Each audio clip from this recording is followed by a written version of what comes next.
Hello guys, ari kita subong sa Barangay Tupas, Sitio, Putian, Carles, Iloilo, kung saan saksihan ta ang ilang first Talaba Festival diri sa syudad diri sa Sitio Putian sang Barangay Tupas sa Carles. So bago yan, so may kilala kita diri nga guys, support nyo man ang ila channel or Facebook page diri sa aton pagbablog. Mao po nato ina diri sila. Ito guys, mga abyan dire sa Carles. So ari kita upod naton sila subok. Si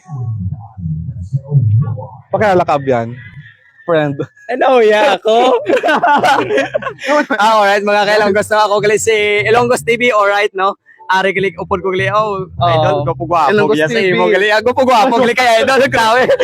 First taga Carles man guys. Oh, artista bala ko grabe. Pugwa po. Sa Ilonggo. Bravo. Buligan taman siya or tulungan din natin ang kanilang page. Kaya ka sir.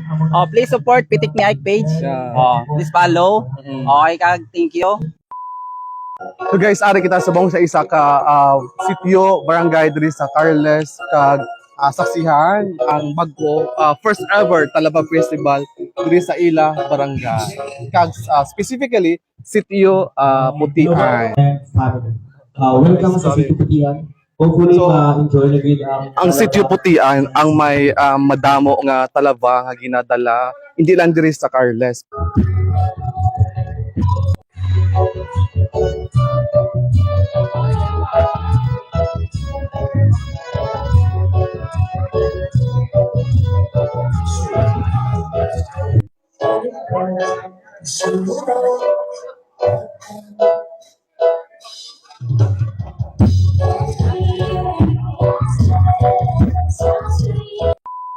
Inimbita nga tayo guys dito sa first ever Talaba Festival ng Putian, Barangay Tupas. Ayan yung Talaba guys, grabe. Sadyang nakakagutom, di ba? Sobrang tataba. Kuha yan guys dito mismo sa kanilang lugar.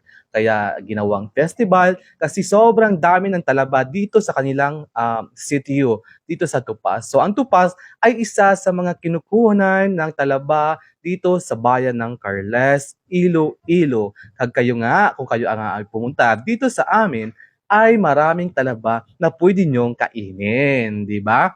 Mayroon din iyan, masasarap.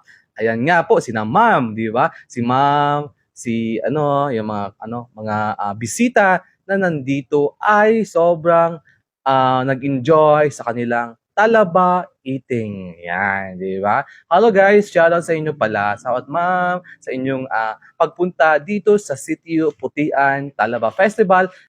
Ayan, di ba? Shoutout kay SK Nimno na talaga namang ang sarap maglukit ng talaba, di ba? Oh, yummy. Oh, kanin. Di ba? So, thank you SK. So, ayun na nga, ang talaba dito, ang sasarap guys, di ba?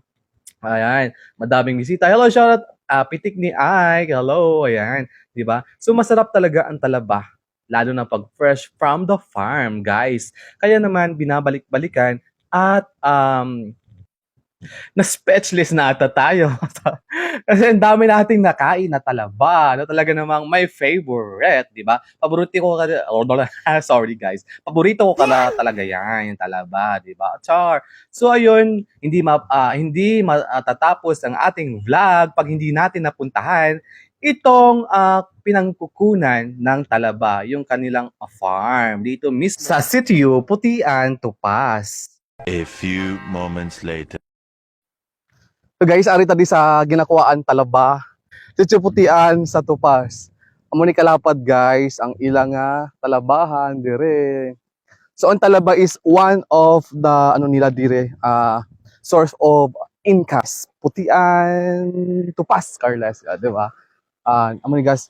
Kaso hindi ta makita subong kasi high tide. So mataas ang tubig. So iyan lang yung mga mga kawayan.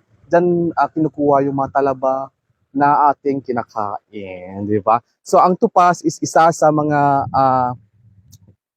ginakuhaan kag isa sa mga supplier sang talaba diri sa Carles, di lang sa Carles, pero pati sa mga kalapit nga banwa barangay. Ayan guys. So subong ilagi na sa ulog ang ila first Talaba Festival nga kusudain. Makita ninyo ang mga matambok nga talaba. Grabe as in. Yan.